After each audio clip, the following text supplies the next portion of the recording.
Bonsoir mes très chers enchanteurs. Bienvenue dans l'émission Psyché Occulte. C'est une émission donc toute nouvelle reliée à cette saison 3. Et ce soir, on ouvre les portes autour des racines de la haine et de l'obscurité psychologique. Et oui, tout un programme. Nous allons donc parler des haters, de la jalousie, de la haine, de la colère. Comment ces émotions en réalité façonnent, sans le savoir, nos propres traumatismes personnels. Comment essayer de se relever de tous ces schémas environnants tout autour de nous, en posant tout simplement quelques clés de lumière à travers toutes ces reliances que l'on va faire ce soir. Alors ce n'est pas une émission pour pouvoir juger l'autre, c'est une émission qui permet juste d'ouvrir les portes autour de certaines failles que l'on peut effectivement vivre en tant que personne, en tant que pratiquant ou en tant qu'apprenti dans notre milieu. Et donc ça peut aussi ouvrir au champ des possibles dans d'autres domaines de notre vie. Mais il est vrai que j'aime beaucoup dans Psyché Occulte ouvrir les portes autour de l'intériorité du praticien. Des personnes qui pratiquent la magie, la sorcellerie, l'occultisme, l'ésotérisme. Sachez-le, en tout temps, il y a toujours eu de la haine, de la colère, de la noirceur, de la jalousie dans tous ces univers-là que sont liés à l'occultisme. Donc ce n'est pas anodin effectivement que ce sujet-là soit mis en lumière ce soir pour qu'on puisse un petit peu comprendre quelle est cette sombrerie qui reflète en réalité beaucoup plus de choses que l'on imagine. Avant qu'on ne débute, écoutez, nous sommes sur le chat, donc si jamais vous voulez venir échanger, papoter, nous vous partager quelques petites expériences ou ressentis suite à cette émission, vous pouvez aller donc sur radioantasia.fr. Vous allez donc dans l'onglet chat, vous mettez un petit pseudo ou simplement invité si vous le souhaitez pour pouvoir échanger avec nous. Là ce soir, diffusion ce samedi 1er novembre 2025.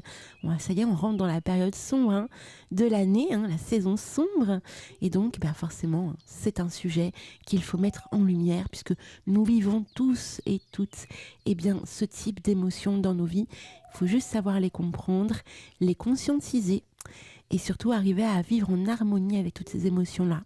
Tout simplement. Donc vous allez voir, on va ouvrir tout ça.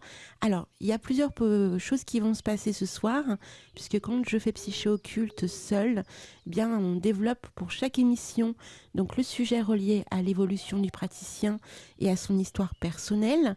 Il y a aussi de la musique reliée à la vibration du moment, pour pouvoir entrer en vibration avec l'énergie de la thématique. Il y aura également des propositions de lecture, des orientations pratiques afin de développer chaque sujet qui sera abordé tout au cours de cette saison.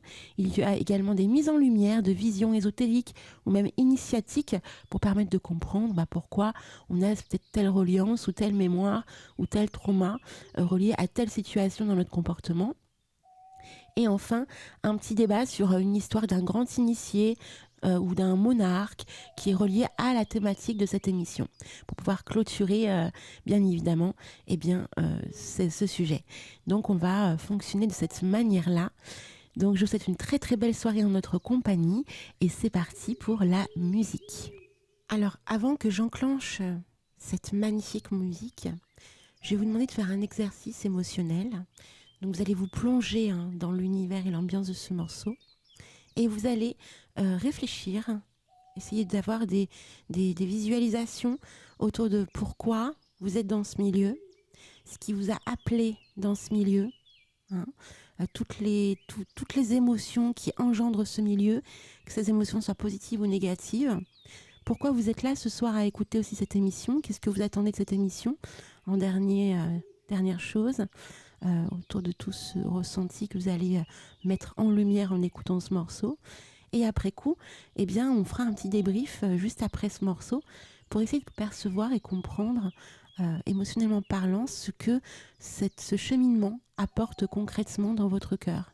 Est-ce que c'est un cheminement relié à une certaine évolution personnelle qui permettra effectivement à votre propre intériorité de s'extérioriser et donc d'avoir un certain pouvoir sur la vie, sur vous, sur les autres, ou alors au contraire, est-ce que c'est vraiment un cheminement relié à la spiritualité, à l'évolution de votre bien-être personnel pour guérir quelque chose? Voyez, donc Vraiment, regardez tout ça. Plongez-vous aussi dans des souvenirs qui ont pu vous marquer dans ce milieu, dans ce cheminement que vous avez entrepris ou que vous commencez à entreprendre. Dans quelle ambiance vous êtes au moment où vous écoutez ce morceau. Replay, ça s'est passé sur Radio Antasia. Radio Antasia. Donc on revient tout doucement. Une petite dizaine de minutes de musique, c'est plutôt pas mal. Alors, je vais vous citer une citation que j'aime particulièrement de Confucius. Confucius disait « Étudier le passé, c'est comprendre le présent ». Donc là, à travers ce morceau, eh bien, vous avez pu effectivement étendre, émotionnellement parlant, visuellement parlant, eh bien, tout un tas d'émotions reliées à votre cheminement. Vous avez pu effectivement vous souvenir de certains partages que vous avez pu faire, de découvertes de ce cheminement qui ont pu peut-être vous émerveiller, ou alors d'autres qui ont pu vous rendre mal, pas bien, rencontrer peut-être des gens qui vous ont causé du tort ou du mal. Dans tous les cas, eh bien, étudiez tout ce qui s'est passé jusqu'à aujourd'hui dans votre cheminement à travers l'émotion de cette musique vous aura permis très certainement de comprendre qui vous êtes aujourd'hui, ce que vous ne souhaitez plus vouloir pour le futur ou au contraire ce que vous souhaitez vouloir pour le futur en vous donnant effectivement des bases encore plus intenses pour pouvoir vouloir évoluer, continuer, entreprendre ce cheminement. Alors, avant qu'on continue, parce que je vous cite Confucius, mais peut-être que je vous dise qui était Confucius. C'est un grand personnage historique qui a marqué la civilisation chinoise. Il a été considéré comme le premier éducateur de la Chine. Donc, c'est un grand philosophe. Et moi, je m'intéresse énormément à toute la philosophie. Dans ce milieu, on s'intéresse à énormément de choses. Et donc, étudier les philosophes, les praticiens de tous bords, dans leurs écrits ou dans leur manière d'être ou d'enseigner, apporte énormément de champs possibles dans notre évolution personnelle et spirituelle. Donc j'avais envie de vous citer Confucius ce soir parce que, à mes yeux, comme pour Carl Jung et plein d'autres, il reste un grand éducateur pour l'évolution de l'être, qu'il soit dans un cheminement psychique ou alors un cheminement beaucoup plus spirituel. Donc on va ouvrir maintenant les portes autour justement du praticien. Pourquoi dans notre milieu on a des praticiens depuis la nuit des temps qui vont étudier la sorcellerie, la magie, dans l'occultisme au sens large, l'ésotérisme. Pourquoi certains entrent dans ce milieu pour un seul but qui est égotique, c'est-à-dire de faire évoluer leur ego, de faire vivre des choses malsaines à d'autres pour pouvoir faire évoluer leur propre situation personnelle. Là, c'est clair, il y en a beaucoup dans ce milieu et ça prend différentes formes, vous verrez. Ça peut prendre la forme de la jalousie, de la haine, de la méchanceté gratuite. Même certains vont jusqu'à médire sur d'autres. Ils vont incarner la pleine puissance que l'on peut se faire du sorcier et de la sorcière. Donc, ils vont l'incarner réellement dans la matière. Alors, pour certains, c'est concrètement voulu. Pour d'autres, pas du tout. C'est quelque chose de complètement inconscient qu'ils ont pu vivre donc dans leur vie passée, depuis leur plus jeune âge jusqu'au moment de la maturation et de la maturité. Ce sont des personnes qui, clairement, je vous le dis, je le pense, ont des problèmes psychiques, vraiment. Arriver à un tel point de sombrerie pour pouvoir obtenir ce qu'ils souhaitent dans leur vie. Ce sont vraiment des gens qui ont des gros problèmes de non-harmonie dans leurs émotions. Ce sont des gens qui ont des soucis à ne pas savoir gérer à la fois leur ambition, parce qu'on peut avoir une ambition, ça c'est tout à fait naturel, on a le droit d'avoir de l'ambition, mais c'est mal géré par rapport à l'émotion. Et quand l'émotionnel est trop fortement impacté de par un trauma passé, ça engendre des dysfonctionnements dans la manière d'être. Ça dysfonctionne dans tous les sens du terme. Ça peut te prendre de haut parce que moi j'ai la science infuse et pas toi. Ça peut médire à ton sujet parce que tu n'as pas continué à être la gentille petite fille ou le gentil petit garçon qui suit à la lettre tout ce qu'on va te dire de faire ou de devenir. Donc vous voyez, il y a plein de choses comme ça qui peuvent être mises en lumière. Encore une fois, on n'est pas là pour juger le comportement de certains, mais clairement, dans notre milieu, il y a énormément d'ego.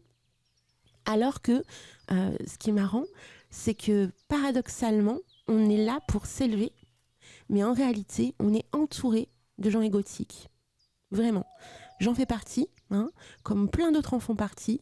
Alors, j'en fais partie d'une certaine manière aussi, parce que je manque de confiance en moi énorme, comme beaucoup manquent de confiance en eux énorme, et peuvent effectivement, consciemment ou pas, vouloir évoluer dans ce cheminement-là pour relever un petit peu leur ego, parce que c'est important d'en avoir, ça nous protège l'ego.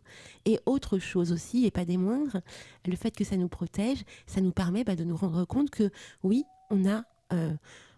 si on est là, c'est pas anodin. Si on fait ce que l'on fait, ce n'est pas anodin. On a envie de changer notre vie, on a envie de l'embellir, de la rendre magnifiquement belle. Et donc, on n'est pas là pour être malsain avec l'autre. Vous voyez, donc tout ça, on va le décortiquer dans cette émission. Pourquoi effectivement on peut être jaloux, on peut être haineux, on peut être malsain aussi par moments, parce que ça arrive, on est des êtres humains. Et pour pouvoir effectivement comprendre ça, il faut connaître certains mythes, il faut s'intéresser à certaines légendes. D'ailleurs, dans la religion monothéiste, la première légende là qui me vient, c'est celle de la jalousie, parce que tout découle de ça. La jalousie qui se transforme en haine, qui se transforme en quelque chose de beaucoup plus malsain. Et en fait, c'est par étapes que ça s'opère. C'est un petit chemin que l'on gravit, c'est une petite montagne que l'on gravit jusqu'à arriver de l'autre côté et à faire l'impensable. Mais en même temps, il faut savoir arrêter au moment où il faut arrêter. Et ceux qui ne s'arrêtent pas, ils ont bien conscience qu'ils ne s'arrêtent pas, et c'est que l'envie est tellement forte d'aller au-delà de la chose que forcément ils vont aller au champ des possibles et causer du tort, même s'ils s'en veulent après, causer du tort, parce que bien évidemment, c'est le cheminement intérieur qui fait ça. Ce sont les traumatismes passés qui génèrent ça, les ressentis passés qui génèrent ça, et il n'y a pas eu tout ce travail de fond et de forme qui ont eu lieu.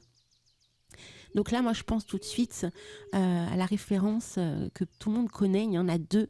Notamment, il y a Caïn et Abel dans la religion monothéiste, qui est reliée à la jalousie, au meurtre, au poison, à la haine, à la trahison.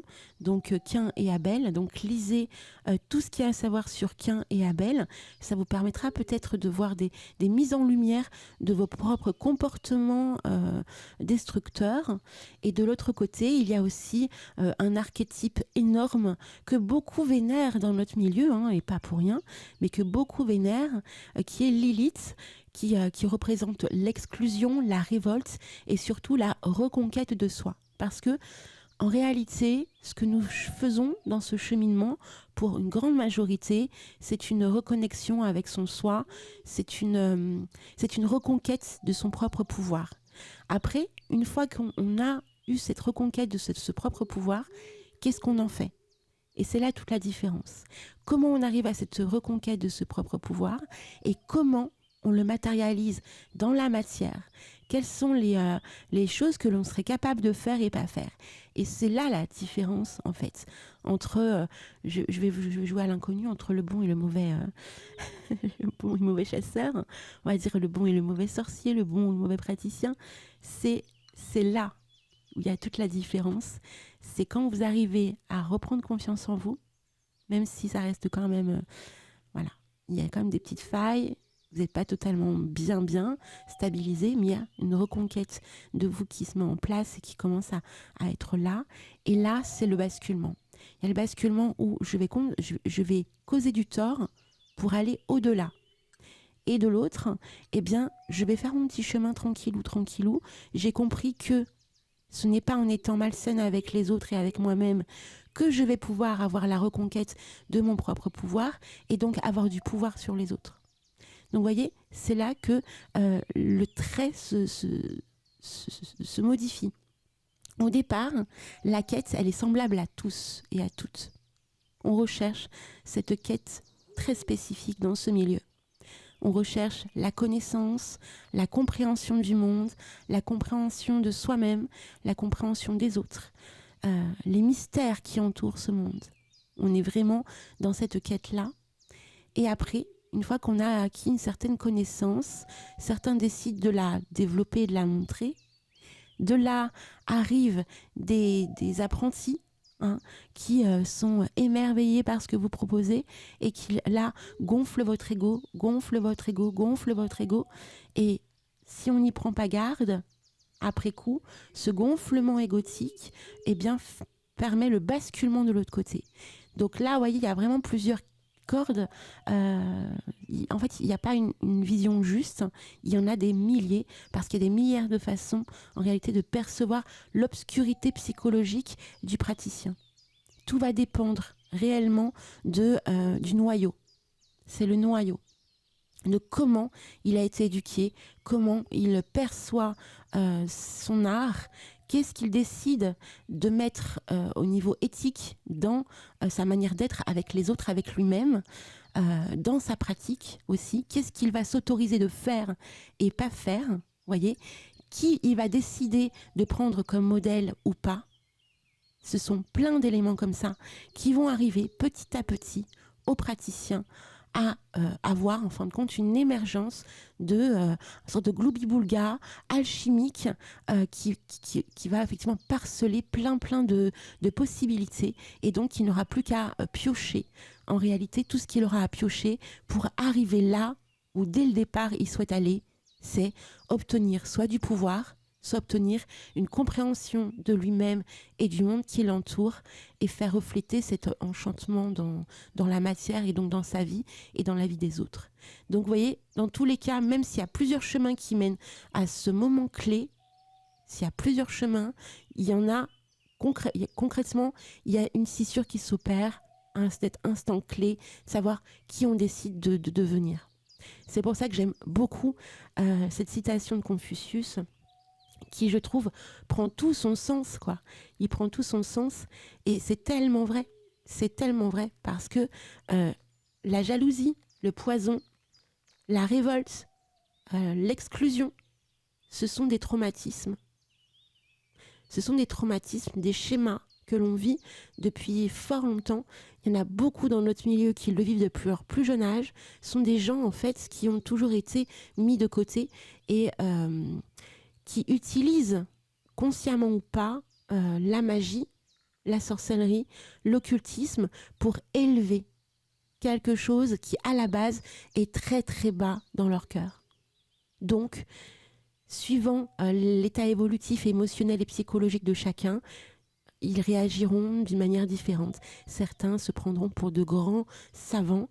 Et d'ailleurs, les érudits dans ce milieu ésotérique, quand je parle des érudits ésotériques, c'est ceux qui passent leur temps à lire énormément de contenu éso et occulte, et qui après coup passent leur temps à recracher ce qu'ils ont lu, mais ce ne sont pas des personnes qui, en réalité, prennent pleinement conscience de toute la beauté de l'enseignement.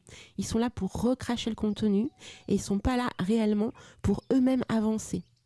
Ils pensent que c'est un avancement, mais ça ne l'est pas, parce qu'ils se referment, émotionnellement parlant, et ils ne sont pas du tout dans l'ouverture de l'autre, dans la différence de l'autre. Il y a un autre état de balance aussi, notamment du praticien qui devient mentor dans un cheminement. C'est très compliqué d'avoir la cape du mentor, que l'on ait envie de la mettre ou pas, qu'on nous la donne ou pas, peu importe, c'est très compliqué d'avoir ce côté mentor chez l'autre, chez les autres, et encore plus quand on est suivi par une communauté, par un cercle, par un coven, d'avoir cette évolution, parce que je trouve que l'on met sur le mentor des choses beaucoup trop impossibles à faire, à percevoir dans notre cheminement, nous, de petits apprentis. Alors, ils sont merveilleux, ils connaissent des tas de choses, ils nous enseignent des tas de choses, mais en réalité, on confond beaucoup le personnage qui nous apporte tout ça, donc le personnage qui est relié au mentorat, le mentor, et l'être humain, l'homme. Et souvent, ces personnes-là, c'est marrant, on ne voit jamais leur vraie personnalité. Ils se présentent, ces personnes-là, comme un personnage. C'est vraiment ça. Hein. Moi, dans tous ceux que j'ai rencontrés tout au long de mon petit cheminement, il y en a, c'est une poignée. Si je vous dis une poignée, ça doit être 2 ou 3, pas plus. Et pourtant, je connais énormément de monde. Hein. Je peux vous dire, hein, de tous niveaux différents. Ceux qui se prétendent mentors ou qui sont suivis sur les réseaux parce qu'ils donnent un enseignement, en réalité, ils sont très, très peu nombreux à montrer la vraie personne et ils montrent l'image. Vous voyez, c'est toujours pareil. C'est un manteau qu'ils portent. Et en fait, quand on échange avec eux, jamais on ne voit ou ne perçoit l'homme ou la femme derrière. On nous montre toujours de l'autre côté le personnage qu'ils représentent. Et ça, c'est problématique. Hein. Psychiquement parlant, c'est très problématique parce que, à force, imaginons ces personnes-là qui évoluent, hein, puissance, qui sont suivies, puissance, vont avoir une complexité psychique qui vont se mettre en place parce que leur personnalité va se diviser en deux. Il va y avoir le personnage qui montre, qui va monter en puissance. Donc, ils vont penser à tort hein, que c'est ça qui fait qui ils sont, mais en réalité c'est faux, puisque c'est une image. À aucun moment ils ne sont cette personne-là. Et en fait, le vrai homme, la vraie femme qui se cache derrière, ce grand personnage, ce grand prêtre ou cette grande prêtresse, si on parle de Coven, ou ce grand mentor ou ce grand suiveur ésotérique ou mystique, cette image qu'on nous montre et avec qui on échange, eh bien, cette personne-là, de l'autre côté, eh bien, elle va rapetisser de plus en plus le vrai, la personne vraie qui est à l'intérieur. Parce qu'on ne la verra jamais. On ne la verra plus. Elle va la diminuer de plus en plus. Mais le problème, c'est que en faisant ça, eh bien, il n'y a pas du tout d'harmonie entre les deux.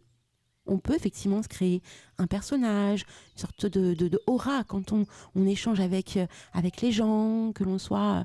moi, je vous parle vraiment des personnes connues dans ce milieu, qui se montrent, qui font, hein, comme moi, par exemple, je peux faire, voilà, assembler, faire toute une communauté, qu'elle soit payante ou pas, on s'en fout. Et ben, quand il n'y a pas une harmonie entre le personnage et la vraie personne, il y a dissonance. Psychique qui s'opère parce que là, l'être humain, l'homme ou la femme qui a ce rôle-là ne sait plus réellement qui il est et en fait sa quête c'est de devenir ce personnage mais il ne peut pas être ce personnage réellement puisque au fond de lui il est un être humain donc avec des failles, avec des faiblesses, avec des traumas, avec tout ce que vous voulez que ça entraîne. Donc ce qui fait qu'à chaque fois qu'il va vous parler, il va mettre son manteau, il ou elle va mettre ce manteau de mentorat. C'est ça qui est fou. Et en fait, quand vous percevez ça, jamais il vous parle en tant que moi, en tant que homme, femme, qui fait un cheminement. Non, il vous parle en tant que quelqu'un au-dessus de vous, en tant que personne qui porte une cape. Là, il y a une complexité émotionnelle qui s'opère et psychique. Donc, il faut savoir déceler ça. On ne le voit pas de suite parce que comme on est dans ces personnalités-là, comme on est nous, on se sent plus petit. On n'a pas cette vision-là, puisqu'on n'a pas cette évolution qui fait qu'on perçoit ça. Donc, moi, je répondrais à ce type de personnalité-là, qu'on va apprendre ce qu'on a à apprendre. Ils ont certes énormément de connaissances, mais de l'autre côté, c'est très vide en matière de réelle connexion émotionnelle et spirituelle.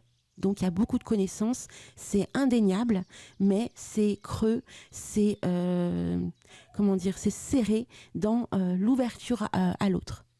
Ils vous diront jamais qu'ils ont tort, voyez. Et là, il y a vraiment des schémas très particuliers qui peuvent s'opérer. Et ces gens-là, quand vous les rencontrez, quand vous les appréciez, quand vous les idolâtrez et que du jour au lendemain, vous ne les idolâtrez plus, vous ne les suivez plus ou très peu, même pire, vous pouvez même vous engueuler avec. Et ces gens-là peuvent devenir malsains pour vous et pour eux-mêmes. Donc vous voyez comme quoi ça peut se construire, cette histoire de amour-haine, désir de l'autre et non-désir de l'autre, et comme quoi aussi ça peut créer des racines d'obscurité psychique à travers les échanges, à travers une communauté, et puis ça peut même prendre de l'ampleur, carrément créer des groupes malsains contre l'un ou contre l'autre. C'est comme ça en réalité que tout peut s'opérer, tout ça parce qu'il y a une petite vision de base qui n'a pas été mis en lumière, accepté, conscientisé. Tout ça est très inconscient. Ils se rendent pas compte, ces gens-là. Et même d'ailleurs, ces gens-là vous disent même que c'est jamais eux le problème. C'est jamais eux le problème. Les personnes réellement, dans notre milieu ou ailleurs, qui se remettent tout le temps en question dans leur comportement, qui se questionnent constamment sur pourquoi les choses se sont passées comme ça, ce sont des personnes qui se remettent énormément en question.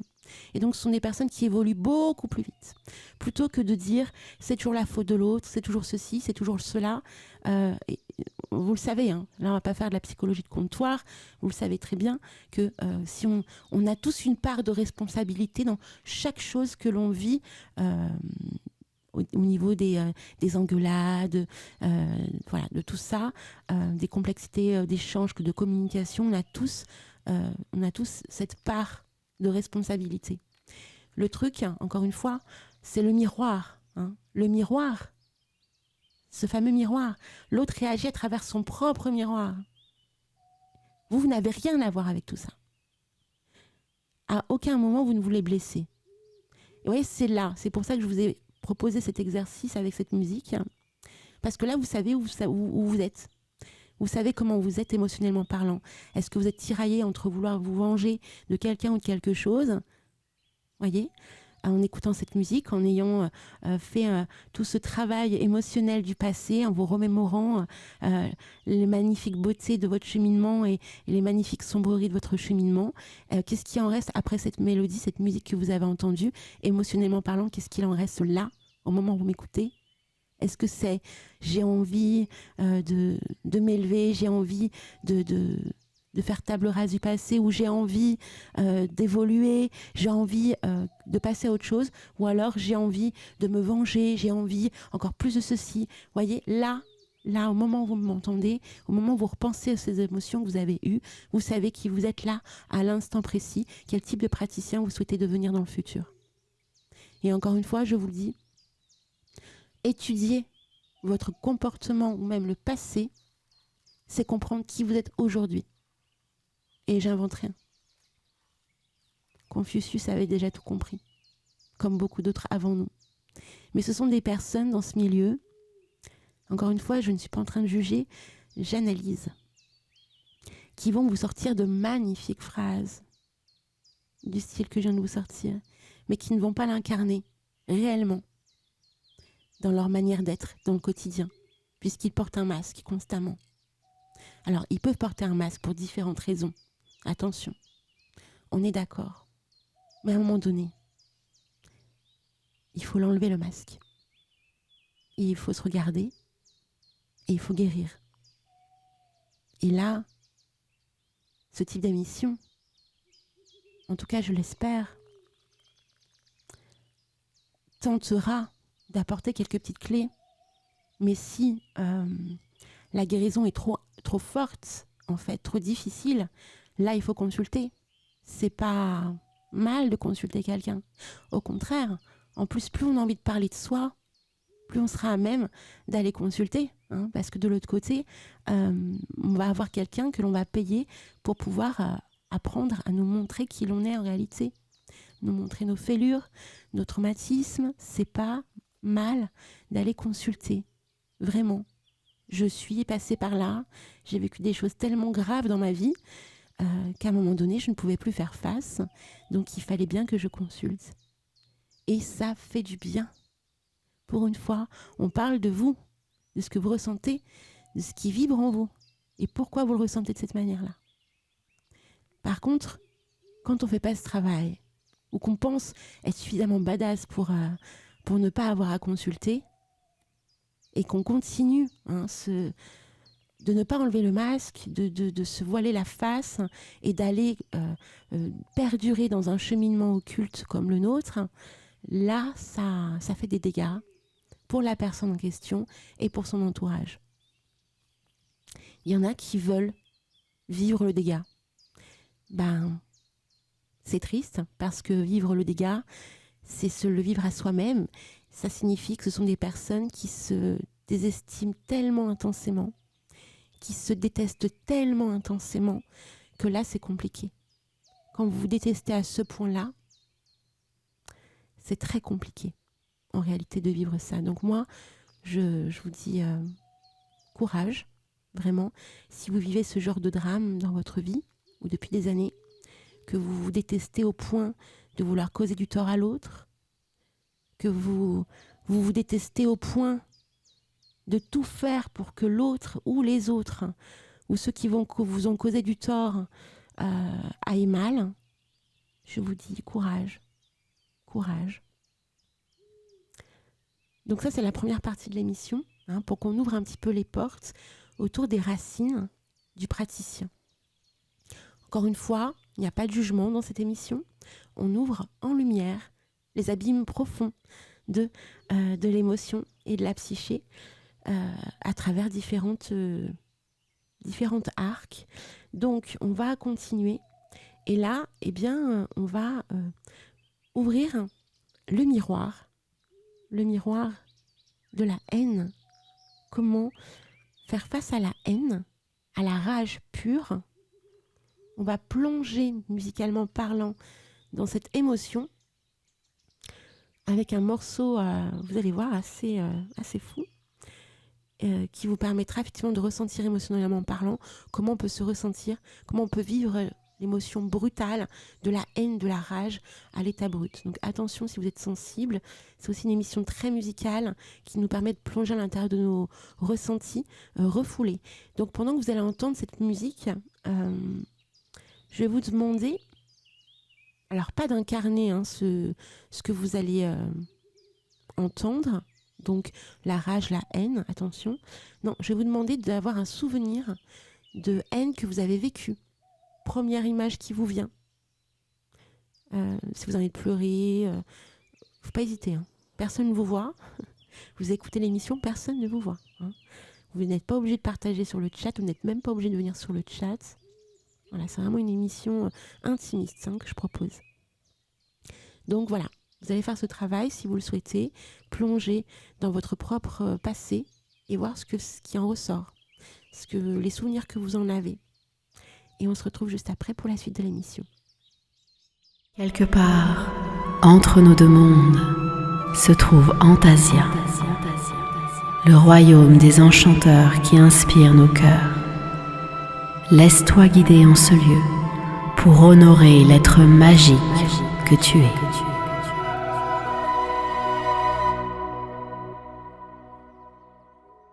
Semer de l'amour, même dans la douleur, dans le chaos énorme, explosif, c'est très compliqué. C'est très difficile. C'est très courageux. Et les haters, parce qu'on va en venir aux haters, avec le morceau que vous venez d'entendre, ça prend tout son sens. Et le morceau que vous venez d'entendre, c'est du groupe Muse, et le titre c'est Newborn, nouveau-né. Parce qu'un haters, il ne naît pas haters. Il devient haters. Attention, je ne suis pas en train de dire qu'une fois qu'on devient haters, on reste haters. Non. C'est un travail psychique à faire entre lui et lui, entre sa vision du traumatisme personnel et son évolution du monde et qui l'entoure. Donc je vous l'ai dit, on est un miroir, toujours. Nos conversations nos échanges avec les gens sont des miroirs. Donc ce qui fait qu'effectivement il se passe des choses à l'intérieur de nous qu'on ne veut pas révéler à la face du monde. Et parfois c'est compliqué. Alors il y a différents types de haters. Il y a le haters qui devient haters et qui vous a côtoyé, qui a été très proche de vous. Il y a le haters qui ne vous connaît pas du tout, qui tombe sur vous sur Internet ou partager des trucs. Et là, il a envie d'être malsain, il a envie d'être mauvais, il a envie d'être méchant, il a envie de créer des émotions en vous pour voir un petit peu votre réaction. attention, hein, pour certains c'est conscient, pour d'autres pas. Voilà, il a besoin de sortir un petit peu tout ce mal-être qui est en lui, et le faire à travers un écran d'ordinateur ou d'un téléphone portable, c'est tellement plus facile que d'affronter face à face ce que ton être intérieur ressent. Hein, t'en mets le cracher au visage, tout ce que tu ressens, rien que parce que tu le vois faire quelque chose ou dire quelque chose. Là, ça va être important, cette partie d'émission, par rapport à vos ressentis. Je ne sais pas si dans les personnes qui m'écoutent, j'ai des personnes qui me détestent, par exemple. Je ne sais pas, je ne sais rien. Je sais qu'il y a un certain nombre de personnes qui écoutent l'émission, mais je ne sais pas qui ils sont. C'est aussi toute la subtilité de la radio, je trouve. C'est la magie de la radio. On ne sait pas du tout qui écoute.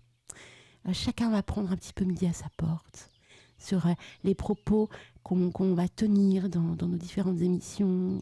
Voilà, vous voyez, c'est pour ça aussi que c'est très important d'être cadré quand vous créez ce type de projet en ligne. Parce que vous ne pouvez pas non plus tout dire, hein.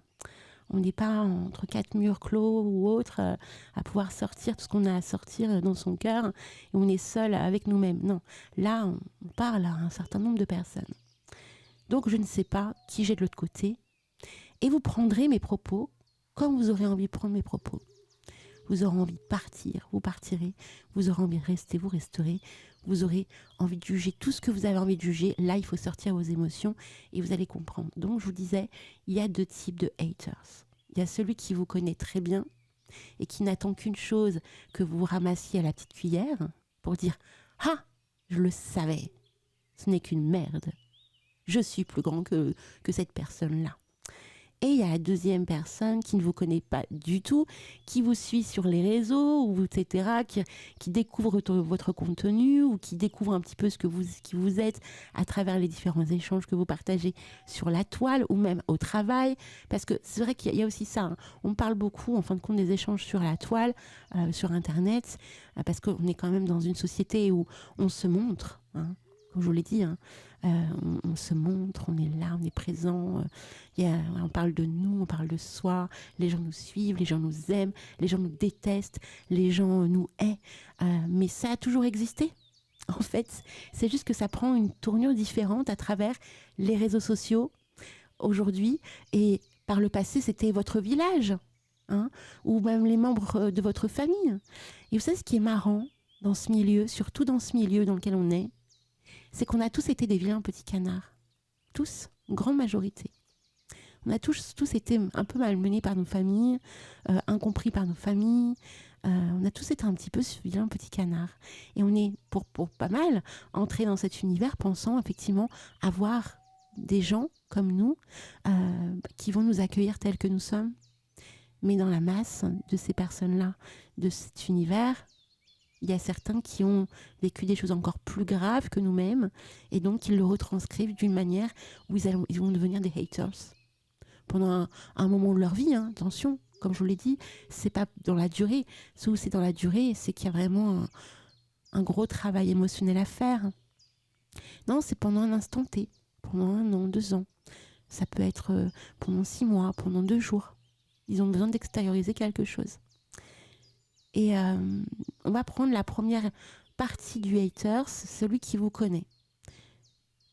Il peut vous connaître par le biais de votre travail, ça peut être un membre de votre famille, une amitié qui se construit, un fan qui devient un hater, quelqu'un qui vous suit dans votre communauté et qui devient très sombre.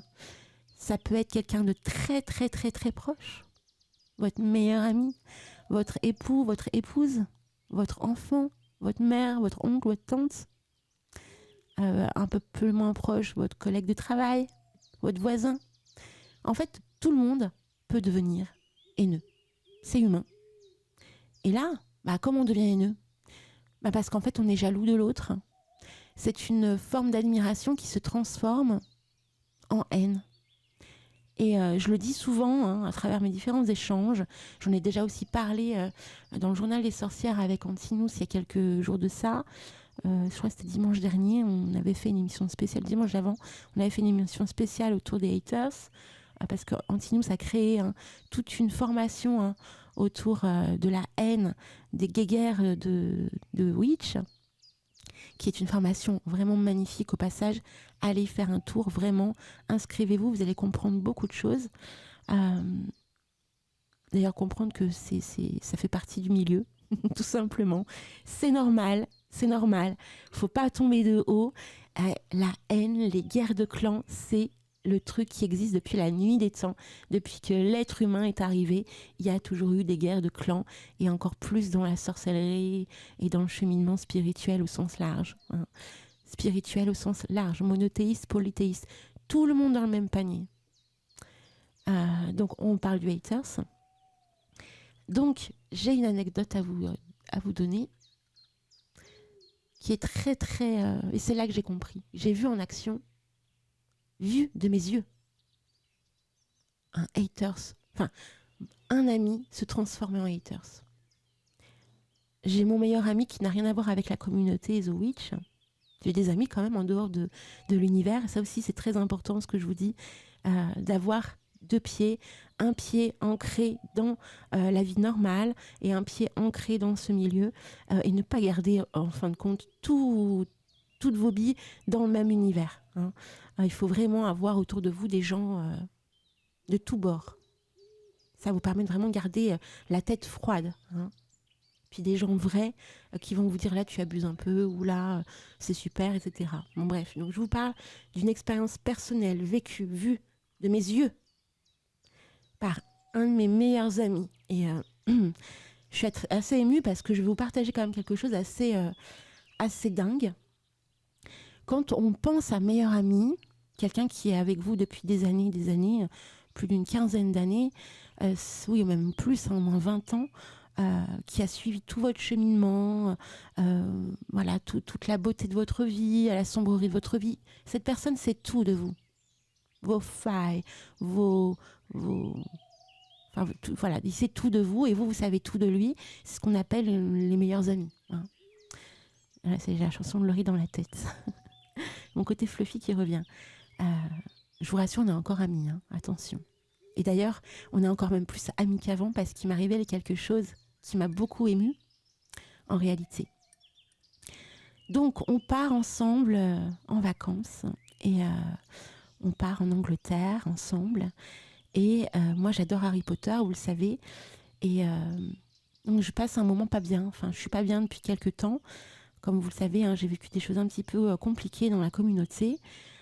Donc, j'avais besoin de lâcher un petit peu du lest. Donc, je pars avec mon meilleur ami en Angleterre. Il y avait aussi mon mari. Enfin bref, voilà. On part tous ensemble, etc. Et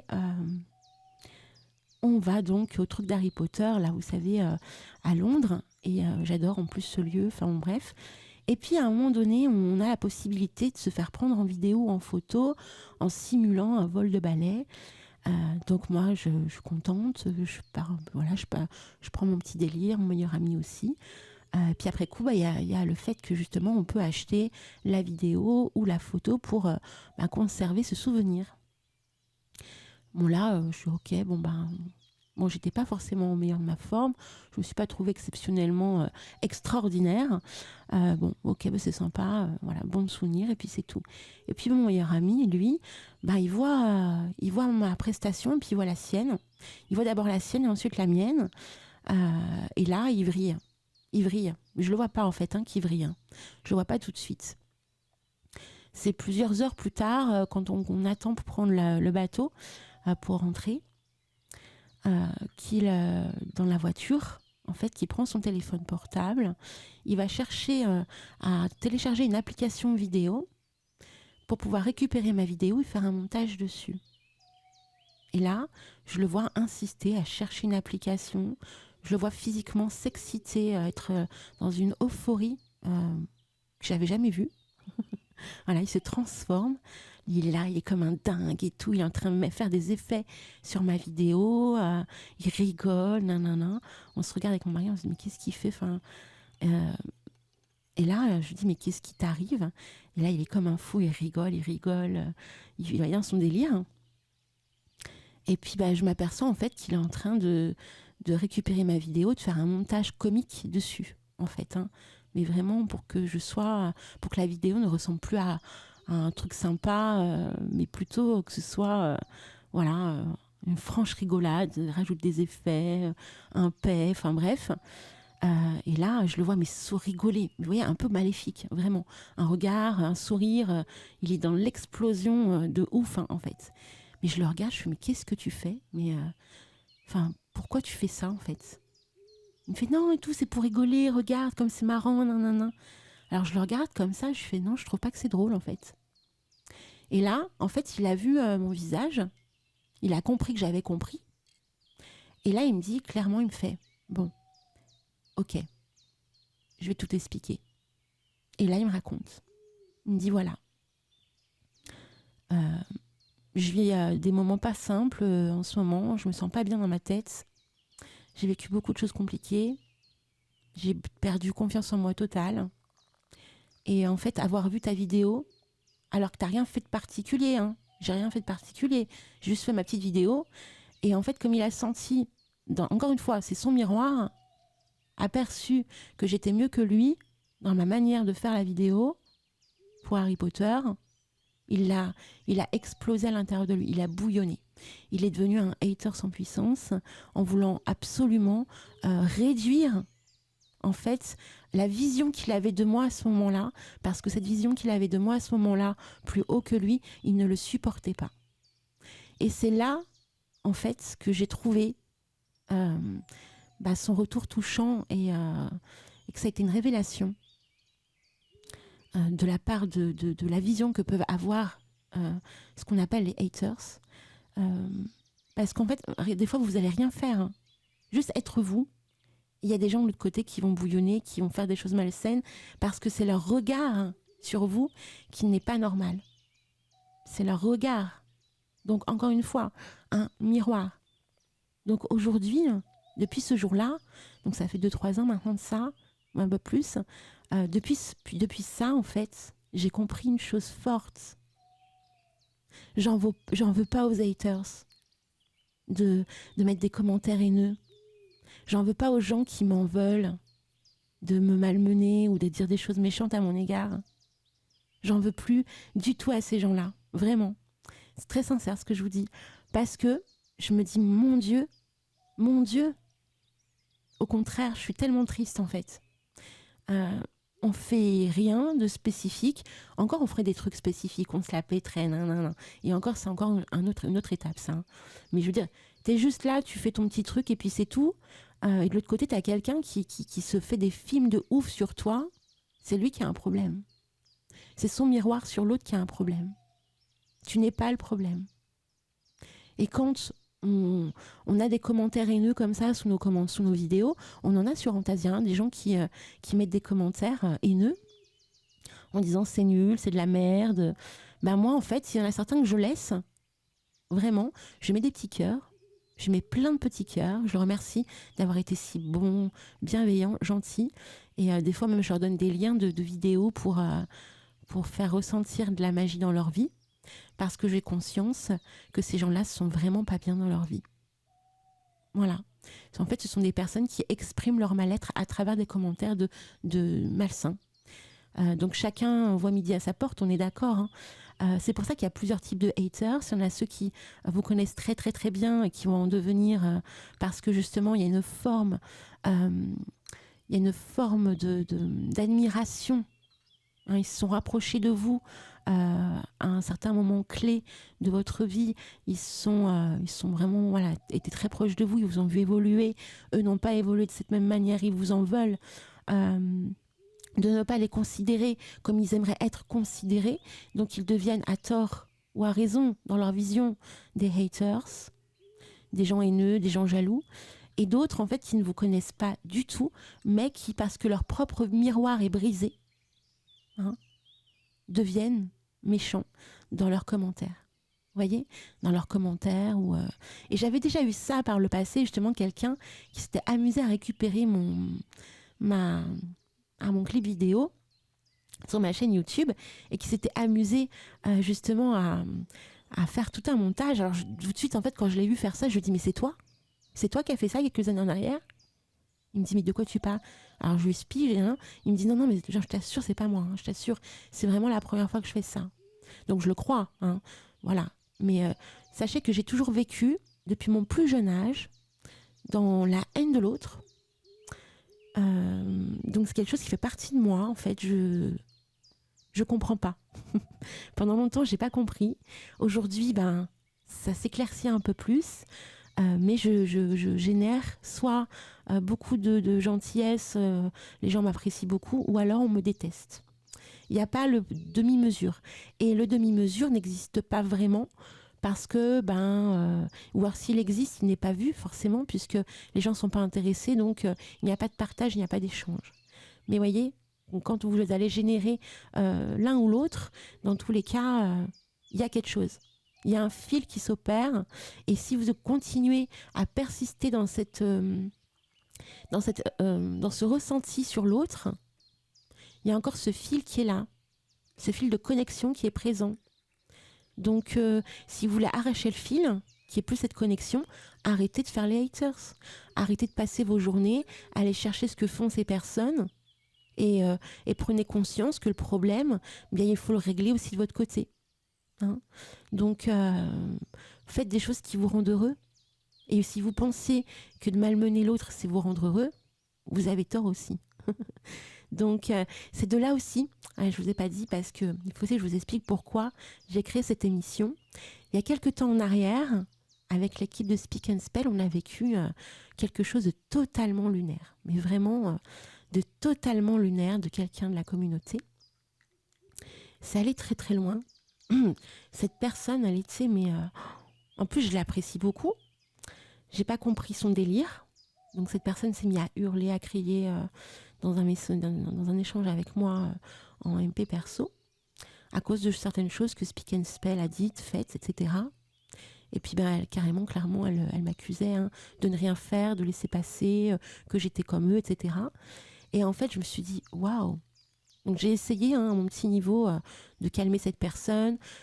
Je mets toujours des petits cœurs partout, donc c'est pas du 2e degré ou du 1er degré, c'est pour calmer les gens, parce que moi recevoir de la haine comme ça, non. Je suis pas un punching ball. Ça m'est arrivé 2 fois dans toute ma vie d'hurler, et là j'ai pris conscience que non, en fait plus. Non. Parce que hurler dans un message, il y a vraiment un vrai problème émotionnel qu'il faut régler. Et effectivement, j'étais à cette époque-là à bout de souffle. Je n'en pouvais plus. Je vivais des choses très, très glauques. Et c'était la goutte d'eau. Et depuis, je n'ai plus jamais hurlé dans un message. Et donc là, il y a un deuxième secret. C'est que ne répondez pas. Laissez parler. Si on parle de vous par derrière, laissez parler. Ne faites pas une surenchère. Moi, quand on m'a contacté un petit peu, il y a plein de gens qui m'ont contacté suite au truc qu'on avait eu et la scission. En fait, je réponds pas aux gens. Je réponds pas aux gens avec qui j'ai jamais échangé ou très peu. Ce sont des gens en fait qui sont là pour la curiosité ou qui sont là pour pouvoir médire derrière. Donc, je réponds pas aux gens avec qui j'ai jamais échangé en fait ou très peu. Donc vous voyez, ne venez pas me voir si on n'a jamais échangé, ça sert à rien. Voilà. Et autre élément intéressant, je trouve, pourquoi je fais cette émission, c'est parce que mon souhait, j'aime les gens. Je trouve qu'il y a de plus en plus de personnes qui vivent des choses très très difficiles. Et mon souhait, c'est de mettre de l'enchantement dans le cœur des gens et pas de la sombrerie. Donc la création d'Antasia et de cette émission permet ça. Voilà. Donc on n'est pas des praticiens, experts, tout ce que vous voulez. On n'est pas là depuis la nuit des temps. On n'est pas des personnes dont la famille est sorcier ou sorcière depuis des générations. On est juste des chercheurs de quête de sens et de vérité dans notre propre vision. Et voilà, on veut juste évoluer et faire évoluer les gens à notre petit niveau. Donc, j'ai voulu créer cette émission Psyché Occulte parce que je me rends compte, au bout de toutes ces années, en ayant côtoyé énormément de personnes, c'est vrai qu'à travers le biais d'un petit média, on côtoie beaucoup de personnes, certains qui sont pas là pour les mêmes raisons, voilà, qui sont là par intérêt, pour être connus, pour être aimés, pour être adulés, pour écrire des bouquins, voilà, enfin, il y a tellement de de profil. Mais en fin de compte, quand on réfléchit, tout ce qui relie tout ça, c'est une chose, une seule, c'est l'amour. Alors ça va prendre des formes très différentes, c'est clair, parce que l'être humain est complexe, mais en réalité, la seule chose qu'on veut, c'est être aimé. Voilà. Pas simplement donner de l'amour, hein. Il y en a qui ne veulent pas forcément donner de l'amour, mais qui veulent en recevoir. Vous voyez ? Donc, alors que l'harmonie, l'énergie, hein, ça va dans les deux sens. Il faut donner autant qu'on reçoit. Donc, si vous demandez constamment de l'attention et de l'amour, et que vous n'en donnez pas, c'est pas harmonieux non plus. Donc, ça n'ira pas. Donc, on est gentil. Donc, au début, voilà, on veut aider tout le monde. On est là, petit soin pour tout le monde. Mais en réalité, en fait, personne n'est au petit soin pour soi, pour nous-mêmes. Donc, on se choisit. Alors, il y a une autre chose aussi qu'on perçoit pas et qui est quand même très important. Quand on évolue dans notre cheminement, quand on fait tous ces exercices de pratique, etc., il se passe un truc. On devient beaucoup plus sensible à tout ce qui nous entoure. Et donc, comme on fait des méditations, on fait des exercices de connexion, etc., les gens qui nous entourent, pensant qu'on était d'une certaine manière, ne nous reconnaissent plus. Oh, mais qu'est-ce qui se passe ? Oh, mais oui, elle cache sa vraie nature. En réalité, elle n'est pas comme ça. C'est elle dissimule, c'est une manipulatrice. Alors pas du tout. En fait, il se passe une chose très, très intéressante. C'est de là aussi que naît la jalousie, la haine, la colère envers l'autre, au niveau de l'émotion. C'est que vous avez une vision d'une personne à un instant T, quand vous la rencontrez, quand vous échangez avec elle. Mais vous ne prenez pas en compte sa propre évolution personnelle dans son propre cheminement. Vous ne connaissez pas sa vie. Vous ne savez pas ce qu'elle a à subir de l'autre côté. Et puis forcément, elle évolue comme vous. Hein, elle fait des travaux pratiques, voilà, elle s'ouvre au champ des possibles et une évolution qui s'opère. Donc maintenant, il y a un autre stade, elle se rend compte de certaines choses. Tiens, je me rends compte que cette personne que je pensais être comme ci ou comme ça, en fin de compte, là, il y a un autre regard. Cette personne commence à médire sur d'autres. Tiens, je l'avais jamais perçu avant. Pourtant, quand cette personne échange avec moi, c'est pour me parler de quelqu'un d'autre en le traitant de ceci ou de cela. Ou en se plaignant. Vous voyez, par exemple. Et là, vous dites, tiens, c'est bizarre. Je n'avais pas perçu ça avant. Et plus le temps passe, plus vous prenez conscience, en fait, de vos échanges. Vous vous rendez compte, par exemple, que certaines personnes n'échangent avec vous que parce qu'ils ont besoin de quelque chose. Que par intérêt. Et dès la base d'une communication dans ce milieu ou dans d'autres, il faut être clair dès le départ. On n'est pas des amis. On est ensemble pour faire quelque chose, mais on n'est pas des amis. Et ça, vous voyez, ce voile fin dans la communication et dans l'échange, c'est très compliqué. Et au début, on ne le perçoit pas, parce que pour nous, tout est beau, tout il est gentil. Mais que nous, on fait une évolution personnelle dans ce cheminement, on pratique, en fait. Donc, on fait évoluer le champ des consciences, etc. Donc, ce qui fait que, on perçoit des trucs. Ça, j'avais jamais remarqué que cette personne-là, en fin de compte, elle n'arrêtait pas de critiquer telle personne. Et en fait, vous apercevez qu'elle fait la même chose avec d'autres personnes. Et pas rien qu'avec vous, vous voyez ? Donc, il y a plein de choses comme ça, ou alors elle ne va pas accepter des propos qu'elle a tenus à d'autres. Elle va minimiser, elle va dire qu'on délire. Vous voyez ? Toutes ces choses-là, en fait, mis bout à bout, vous permet de percevoir des failles chez l'autre. Laissez parler les gens. Laissez-les les parler. C'est pas une technique de manipulation, ce que je vous dis. Les gens aiment beaucoup parler d'eux. Voilà, c'est vrai, c'est naturel, c'est humain. Les gens aiment beaucoup parler d'eux. Et quand vous laissez les gens parler d'eux, vous décelez tout, en fait. Vous voyez leurs failles, leurs forces, pour certains leurs traumatismes. Et après, il y a une décision qui s'opère. Est-ce que je vais continuer les échanges Est-ce que je vais me connecter à cette personne? Est-ce que je vais la faire entrer dans ma vie?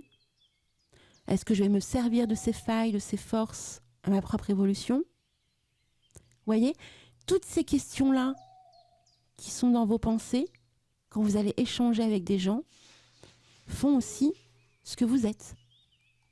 Les actions que vous allez entreprendre dans les pensées répétées que vous faites sur telle ou telle personne, ce sont des actions néfastes que vous allez opérer, font ce que vous êtes.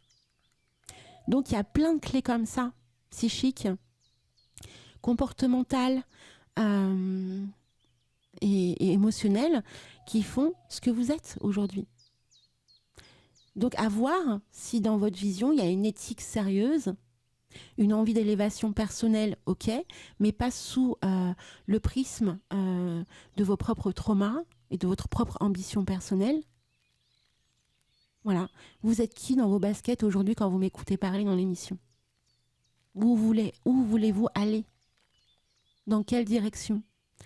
On remarque aussi, c'est très très parlant, dans ce milieu, et je peux comprendre, c'est naturel, quand on écoute cet univers, on a envie de vivre cet univers, on a envie de faire un travail dans cet univers. Le problème qui se passe, c'est que, hélas, quand on fait un business autour de cet univers, la jalousie prend beaucoup plus de pas parce que on a besoin de manger, on a besoin de faire évoluer son business parce qu'on n'a que ce business pour pouvoir vivre et survivre.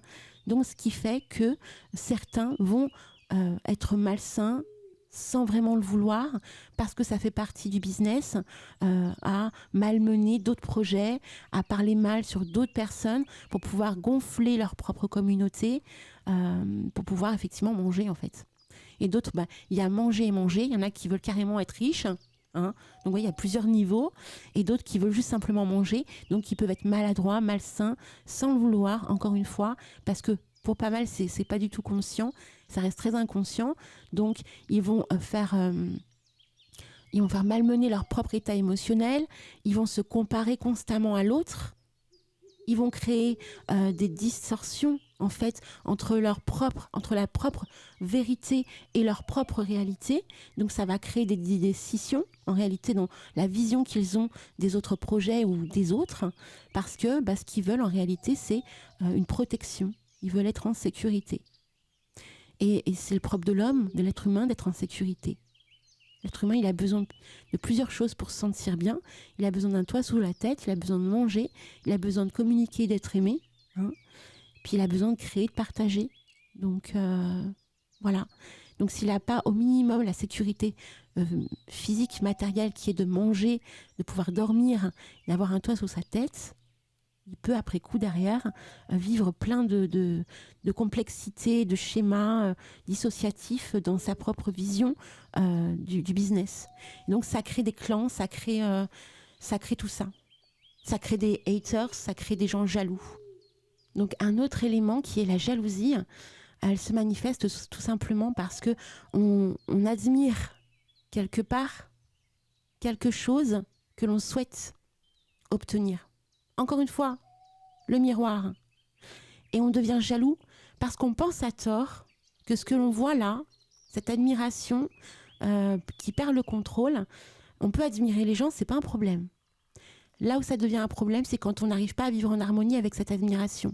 Quand cette admiration dépasse le seuil. On est tous jaloux, c'est naturel. Et là, c'est là où il faut ouvrir la porte de notre inconscient et se dire qu'est-ce que cette personne fait, qu'est-ce qu'elle me procure là, qu'est-ce qui se passe là en moi, pourquoi je suis jalouse de ce que je vois là. Donc c'est un travail déjà énorme qui prend du temps dans sa vie pour avoir conscience de ça. Et il y en a plein qui vont faire rejaillir cette émotion de plein de différentes façons possibles. Ça peut même être un boost, vraiment flagrant, pour pouvoir évoluer, aller encore plus loin, dépasser nos propres limites. Mais, encore une fois, quand le travail il n'a pas été vraiment fait, qu'il n'y a pas eu une introspection derrière cette émotion ou ces émotions, on peut perdre pied en fait et passer de l'autre côté de la barrière. Et là, il y a certaines personnes aussi dans la communauté Hein, des personnes qui attendent aussi que ça, que vous ramassiez à la petite cuillère, donc qui essayent de vous faire dépasser ce fil, hein, donc qui vont essayer effectivement de vous faire faire ou de vous faire dire des choses pour voir en réalité la vraie personne soi-disant que vous êtes, pour la révéler aux autres. Ça aussi. Ça fait partie des comportements haineux, des haters, des gens voilà, jaloux, qui ne supportent pas votre personnalité, tout ce que vous proposez, la manière dont vous brillez, dont vous communiquez, et se disent, il y a un loup. C'est pas possible, ça n'existe pas, et je vais percer le mystère, et je vais tout révéler, c'est mon but. Bah après, encore une fois, chacun son chemin, chacun son but dans la vie. Si votre but c'est de vouloir montrer ça à la face du monde, j'ai envie de vous dire, advienne que pourra. Mais vous allez perdre du temps. Parce que le plus souvent, hein, ce sont des ressentis. C'est une vision galvaudée que vous avez de l'autre, que vous percevez de l'autre. Ce n'est pas forcément la vraie vérité. C'est votre vérité. Vous aurez peut-être d'autres personnes qui percevront la même vérité que vous. Et là, vous créerez un clan de haineux vis-à-vis d'une autre personne.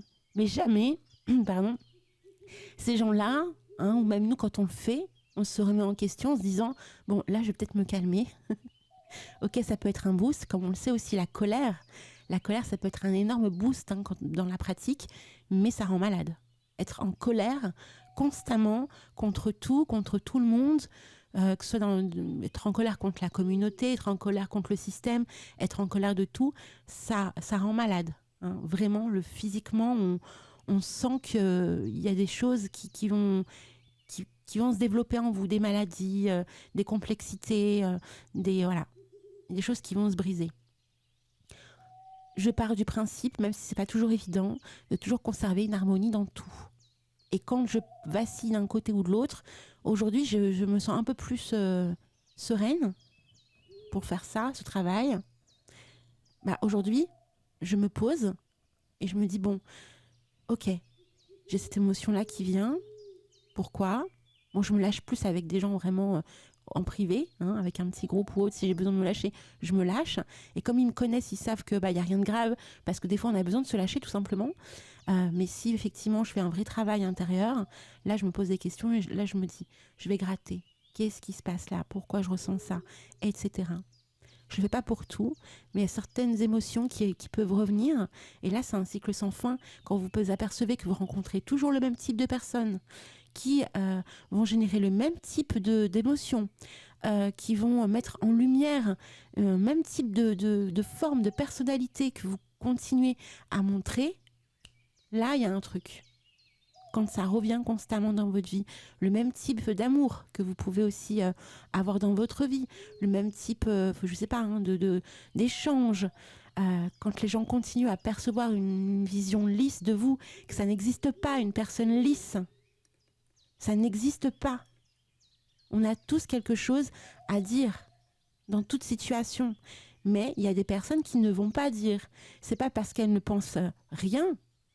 C'est juste qu'elles n'ont pas le souhait de s'exprimer, tout simplement. Ça ne fait pas d'elles des personnes lisses ou sans personnalité, hein, ou des fluffy. On peut être dans l'envie de conserver une harmonie dans un groupe ou dans une relation, mais ça ne fait pas de ces personnes-là des personnes lisses ou même des personnes qui n'ont pas du tout de personnalité. Et c'est ça le problème, encore une fois, la vision que l'autre a de nous ou de vous. Parce que vous n'allez pas à l'action. Je vous l'ai dit, l'action révèle qui vous êtes. Et comment l'action se met en place ? C'est à force de pensées répétées, sombres. Des pensées répétées, sombres, constantes. À un moment donné, votre tête, là, elle fait ouh, elle vrille. À force d'entendre, de mettre en lumière toutes ces pensées sombres sur lui-même ou sur l'autre, eh bien, elle passe à l'action. Donc, il faut travailler ces pensées et comprendre ses émotions. Je suis tombée sur une vidéo, là, il n'y a pas longtemps, justement, pour préparer cette émission. J'avais envie de vous la mettre en lumière. Je suis en train de chercher dans mes notes.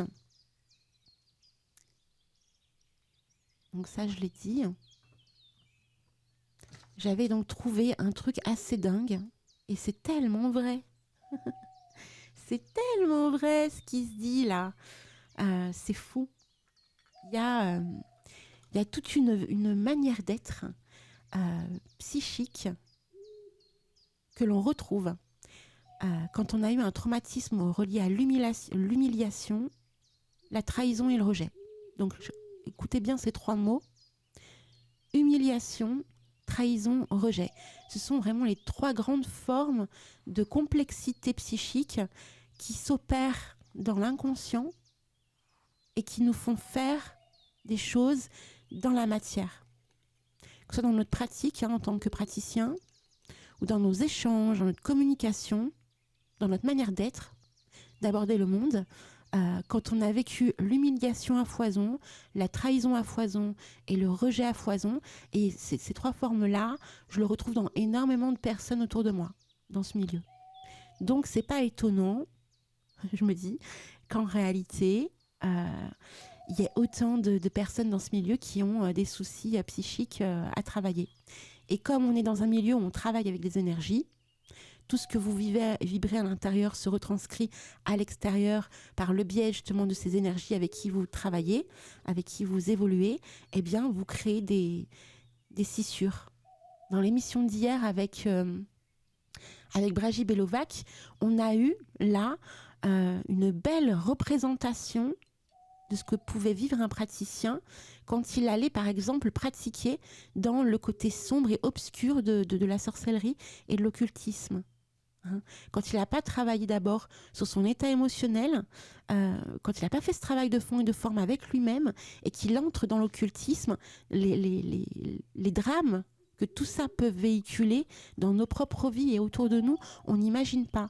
Parce qu'encore une fois, on est dans l'inconscience, la découverte de ouf, et ce qui fait qu'on ne prend pas conscience, on n'a pas d'éthique, on n'a pas de valeurs, on ne les met pas suffisamment sur la table, on veut expérimenter, on veut comprendre, donc on est capable de faire tout et n'importe quoi et de se mettre en danger pour rien. Voilà. Donc ça aussi, voilà, on peut aussi rencontrer des gens en se mettant en danger pour rien. On ne perçoit pas forcément tout de suite, mais eux, ils savent. Les plus aguerris, ils savent. D'ailleurs, ils se jouent un petit peu des apprentis qui découvrent cet univers d'occulte en disant « Oh là là, bonne petite brebis là qui arrive, la bonne chair fraîche », certains en jouent. Voilà, pour plusieurs motifs, attention, je ne dis pas qu'ils sont tous malsains, mais certains en jouent. Donc, on va faire une petite pause, parce que ça fait plusieurs minutes là que je papote avec vous, et on va finaliser l'émission autour d'un sujet. Alors déjà, on va mettre en lumière le personnage que je voulais vous dire, qui va être la représentation même de ce qu'on est en train de parler, qui est la haine, la jalousie, et tout le reliant, toute la reliance obscurcie par les traumas divers et variés, l'envie de se venger, la vengeance, tous ces mots-là, vous voyez, qui prennent vraiment un sens. En gros, l'obscurité psychologique des racines de la haine.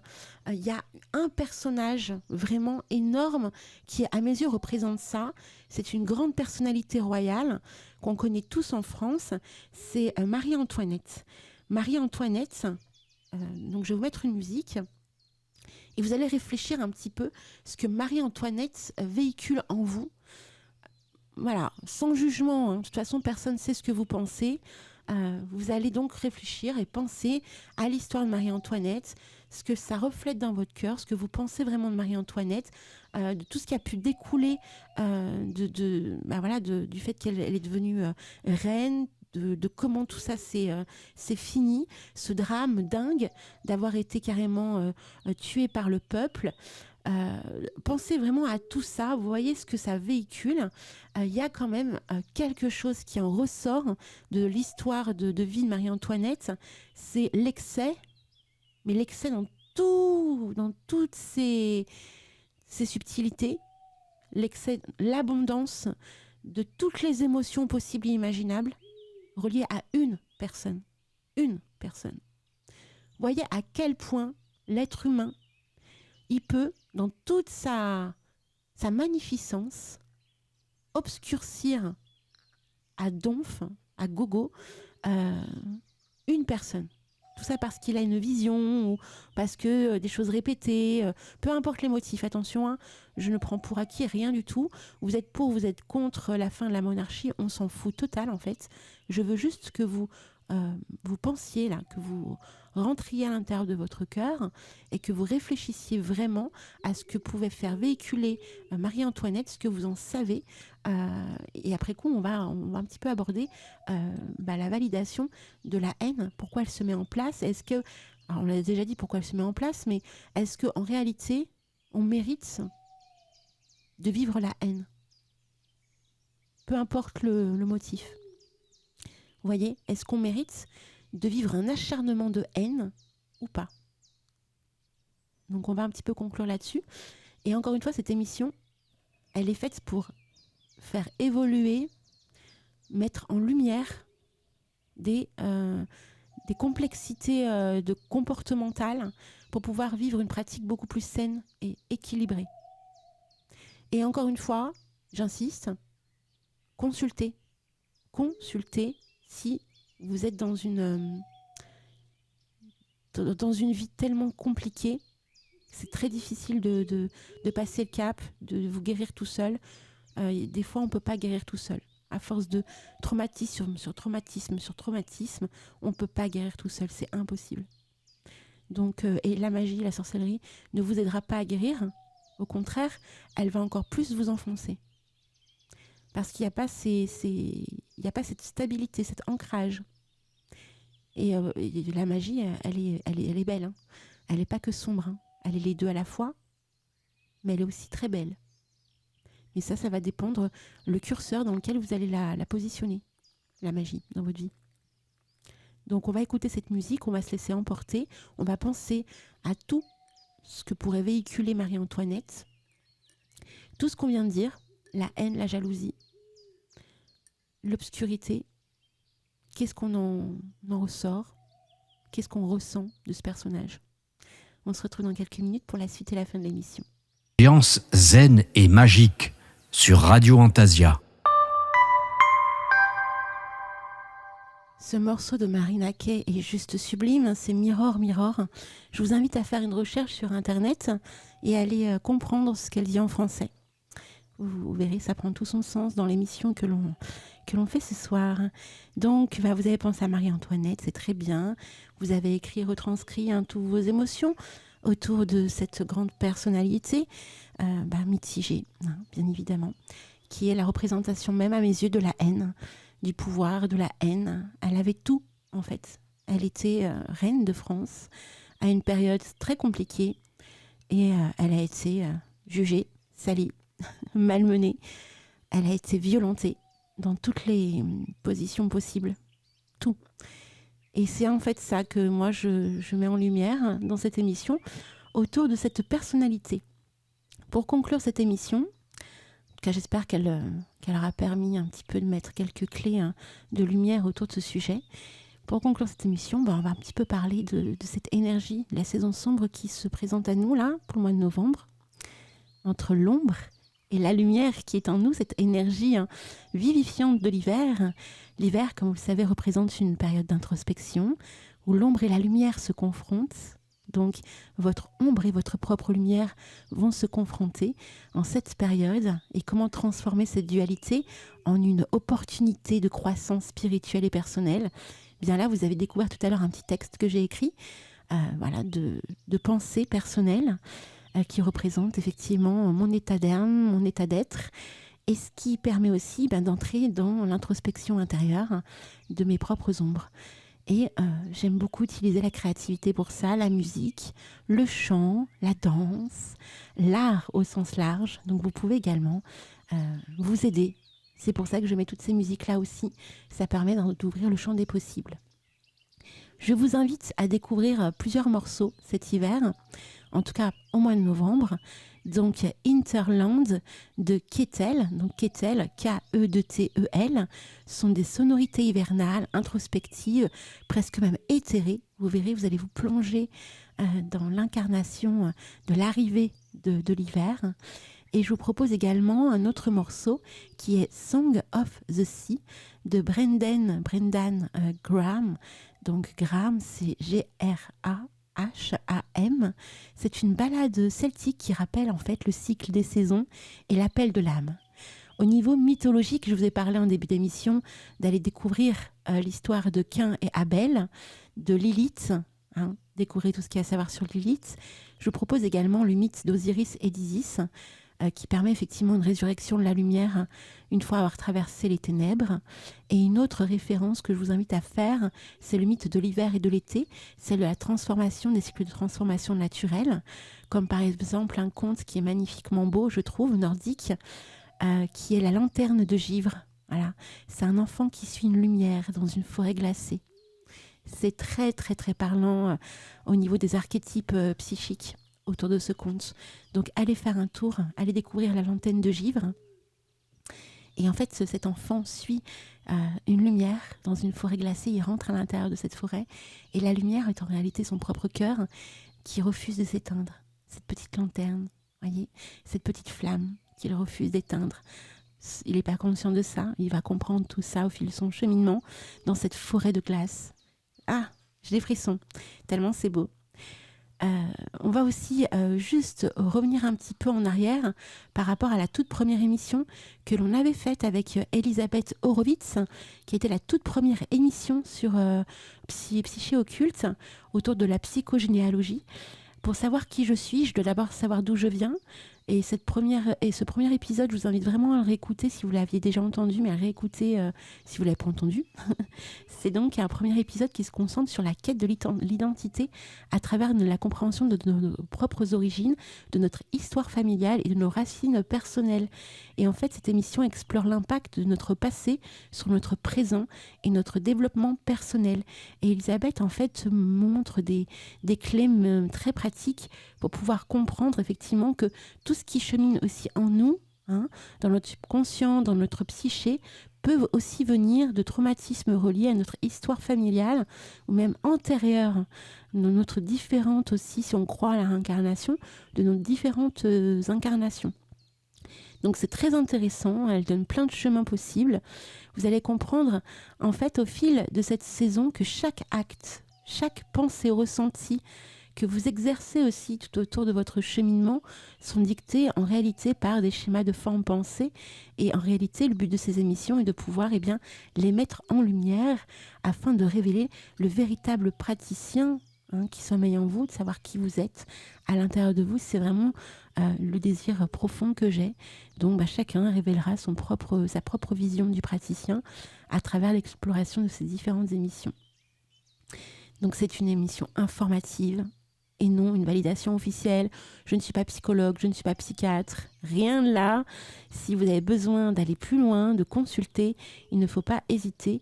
C'est vraiment ce type d'émission, une fusion entre ma propre expérience, ma vision et mes recherches menées depuis très longtemps, plus de 15 ans en réalité.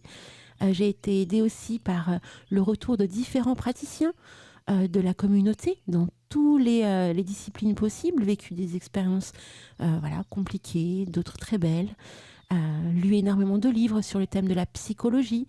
Une fois de plus, ce sont des informations que j'ai amassées, ingurgitées, et après coup que j'ai voulu remettre en lumière pour pouvoir vous donner de jolies émissions, juste pour permettre une éclosion. Voilà, semer des petites graines si c'est possible, et si c'est pas le cas, écoutez, ça passera un petit moment sympa, un samedi soir sur Radio Antasia. Donc, première étape par rapport à cette première émission que vous avez pu entendre ou pas sur la psychogénéalogie. La recherche traditionnelle est reconnue. Vous avez donc la généalogie, l'anthropologie, la psychogénéalogie, le test ADN. Donc, il existe des tas de méthodologies. L'orientation de vos propres recherches peut se faire à travers vos propres racines, vos mémoires, votre essence. En fusionnant ces trois axes, nous aurons là accès à une couleur spécifique de notre propre histoire, de notre propre racine, ce côté officiel et pragmatique de la recherche. Vous aurez une autre validation qui est celle de la mémoire, qui peut, elle, jouer des tours par défaut, bien sûr, car la mémoire n'est jamais totalement celle qu'on pense être. Elle peut aussi aller par parcimonie. Et enfin, vous avez l'essence, celle qui émane de vous naturellement. Et là, on passe à un côté spirituel du cheminement, qui sera donc votre propre chemin, qui sera votre propre chemin avec vos croyances, vos dogmes, vos failles qui vous permettront de transcender tout ça. Je vais vous parler d'un truc pour finaliser l'émission qui va un petit peu retranscrire tout ce que je mets en place. Depuis mon plus jeune âge, je fais un rêve énorme sur un lieu de vie que j'ai dans mon cœur depuis mon plus jeune âge. C'est vraiment, si j'essaie de retourner en arrière, je crois même que c'est limite depuis que je suis née. J'ai toujours en mémoire un type de maison très particulier. Et en fait, à chaque fois que, en grandissant, etc., donc ça a évolué, machin et tout, et en devenant adulte, je suis partie dans plein d'endroits dans le monde. J'adore voyager. Donc, je suis partie dans plein d'endroits dans le monde. Je disais, ça ressemble à ça, mais c'est pas ça. Là, ça ressemble à ça, mais c'est pas ça. Quand j'ai voulu créer ma propre maison, j'ai fait des recherches pour savoir comment effectivement créer cette maison. C'est un coût exorbitant. J'ai pas les moyens, comme beaucoup. Et cet été, je suis partie quelque part en France. Ceux qui me connaissent le savent, où je suis allée, à la rencontre du passé de mes origines, au niveau de ma famille, au niveau de ma grand-mère maternelle. Et en fait, je suis tombée dans une région où il y avait ce type de maison qui pullulait à foison, mais à foison. Ça m'a beaucoup émue parce que beaucoup me disaient pendant très longtemps, des amis, des gens autour de moi, dans le milieu ESO ou pas, ouais, ce type de maison, on ne peut pas en trouver en France, et blablabla, ça n'existe pas, etc. Et en fait, me suis retrouvée dans une région où en fait, exactement le type de maison que je recherchais depuis toujours, qui était dans mon cœur, dans ma visualisation, quand j'imaginais ma maison, un lieu où je me sentais bien, en fin de compte, existait concrètement. Ça m'a fait un électrochoc cet été. Un électrochoc, mais de dingue. Parce qu'en fait, j'ai retrouvé une certaine mémoire du passé. Ça m'a aussi beaucoup appris sur mes ressentis, sur comment cheminer ma vie, ce que je voulais plus, ce que je pensais croire le plus profond de mon cœur, et ce qu'on essayait de me faire percevoir, qui n'était pas forcément la voie que je voulais entreprendre. Et en fait, ça m'a donné énormément de confiance en moi, par rapport au ressenti que je pouvais avoir et que j'ai vécu tout au long de mon cheminement depuis toute jeune. Donc là, à travers cette expérience, ce que j'essaye de vous dire, c'est que si au plus profond de votre cœur, il y a quelque chose qui se met en place, un rêve, une croyance, une vision, vous n'êtes pas fou. Si cette croyance, cette vision existe, vous n'êtes pas fou. Il y a une raison à ça. Ça peut être une reliance liée à un passé, à une incarnation passée, à une sorte de, des réminiscences passées d'une famille antérieure ou de votre propre famille dans laquelle vous avez pu vivre les plus belles années de votre vie. Vous voyez, il y a plein de choses comme ça. Donc ne vous arrêtez pas au côté pragmatique. Pensez aussi à tout ça. Vous avez un ressenti, exprimez ce ressenti. Vous avez une vision du monde, une perception des choses. Eh bien, exprimez cette vision, cette perception des choses. Ne vous référez pas non plus uniquement à mes propos. Ouvrez-vous au champ des possibles, à l'explorer d'autres personnes, tout en faisant attention, bien sûr. Mais explorez tout ce que tout le monde a à dire. Et prenez tout ce que vous pensez prendre le plus adéquat en fonction de ce que vous êtes aujourd'hui et de ce que vous serez demain. Je réitère Confucius. Vous vous souvenez de cette phrase de Confucius? Donc pensez bien à ça. C'est en allant dans le passé, en comprenant notre passé, que l'on comprend qui l'on est aujourd'hui et qui on veut être demain. Donc c'est en travaillant sur ce passé, toujours, que l'on arrive à avancer. Donc on renie jamais son passé, on affronte ce qu'il faut affronter, c'est pas toujours facile, c'est clair. Le monde peut être en total chaos autour de nous, mais gardez cette petite flamme. Le cheminement dans ce milieu peut être vraiment beau, vraiment très très très beau. Mais pour qu'il soit beau, il faut avoir conscience de certaines choses. Et si on ne prend pas conscience de certaines choses, si on avance dans l'inconnu, si on ne se renseigne pas, si on ne fait pas de recherche profonde, eh ben, ça restera un cheminement où la quête de sens n'aura plus de sens. Et encore une fois, pour savoir qui je suis, je dois d'abord savoir d'où je viens. Wally voilou, mes très chers enchanteurs. Un petit peu de poussière d'étoile quand même, hein, un petit peu de poussière de fée, pour finir. Alors, la prochaine émission de Psyché Occulte aura lieu au mois de janvier. Donc c'est toujours le premier samedi du mois, hein, Psyché Occulte, en alternance avec les murmures de l'étrange. Donc la prochaine émission, donc début janvier. Et là, on va ouvrir les portes autour du pouvoir de l'intention, comment manifester la magie. Le pouvoir de l'attention, c'est donc la clé de la magie, de la transformation, et comment nos pensées et nos désirs peuvent façonner notre réalité. Donc on va ouvrir les portes autour de ça, on va découvrir des références mythologiques également, qui peuvent nous aider à déceler des clés archétypales, des symboles, qui peuvent beaucoup nous aider à percevoir tout ça. On va aussi, en deuxième partie, découvrir une thématique qui me porte au cœur, que je vous ai un petit peu révélée là tout à l'heure, il y a quelques minutes. C'est les secrets cachés, le pouvoir des non-dits et surtout l'héritage familial. Comment les secrets de famille et les héritages invisibles se manifestent-ils à l'intérieur de nous? Comment ces chaînes intergénérationnelles peuvent influencer nos vies et surtout comment s'en libérer quand ces chaînes justement sont beaucoup trop dures à vivre et à déceler. Dans notre univers, on nous dit tout le temps qu'on ne doit pas révéler, en fait, qu'on doit cacher des choses, le secret. Donc on va aussi ouvrir les portes autour du secret, le poids du secret dans notre cheminement. Est-ce que je dois révéler telle ou telle chose que je découvre ou que l'on m'enseigne? Comment mettre en place aussi tout ça? Vous verrez, ça va être aussi une magnifique émission autour de tous ces sujets-là. Donc comment manifester la magie, le poids du secret et des non-dits autour de l'héritage familial et comment effectivement révéler ce secret, ou est-ce qu'on doit révéler le secret dans notre univers sorcellaire. Voilà. Je vous fais plein de gros bisous, mes très chers enchanteurs. Je vous dis donc à demain pour l'émission du Réveil des Enchanteurs. On sera en direct entre 10h et midi. Et puis il y aura le journal des sorcières entre 13h et 14h. Donc voilà, ne ratez pas ça. Vous avez raté Speak and Spell la semaine dernière, pas de problème. Rediffusion donc demain soir, dimanche soir, entre 21h et 23h. C'est la version courte, le dit en rediffusion. Donc pour écouter la version longue, il faut être à l'écoute du live. Et pour la version courte en rediffusion, vous avez juste 2 heures et pas les 3 heures. Même des fois, on est allé jusqu'à 4 heures. On est fou sur Fantasia. Bref, je fais plein de gros bisous. Je remercie vraiment tous les enchanteurs qui étaient à l'écoute de cette émission, notamment sur le chat, avec qui on a papoté et échangé.